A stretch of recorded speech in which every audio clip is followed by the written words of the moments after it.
And the Georgia Senate race is still too close to call, and Georgia's Secretary of State has announced that the two major candidates will face each other in a runoff election.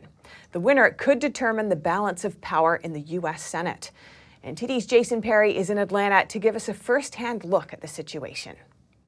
I'm here in Atlanta, Georgia, where the people know who their governor is, but they have yet to figure out who will be their next senator.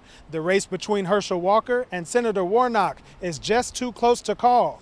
On 13 WMAZ, Secretary of State Brad Raffensperger announced the two candidates will now have to face off in a runoff election on December 6th.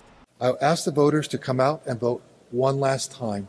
We have no control over how many campaign ads our voters are going to see over the next 30 days, but we'll make sure that we have honest and fair elections. Now here are clips from both candidates when they spoke to their supporters on election night, with no winner yet determined. Whether it's later tonight or tomorrow or 4 weeks from now, we will hear from the people of Georgia. Just hang in there a little bit longer, because something good, it takes a while for it to get better. And it's gonna get better.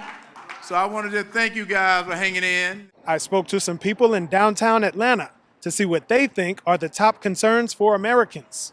I personally think public transportation is the most vital thing to the United States right now. You know, obviously we had the insurrection on January 6th, and I think it's an interesting time right now because people are concerned generally about democracy, but they're also concerned about economics. The particular is election denial and activities that seem to undercut democracy, and that's my big concern. Depending on how the other Senate races go across the country, a Georgia State Senate runoff could be a winner-take-all for their party's control of the Senate. Jason Perry, NTD News, Georgia.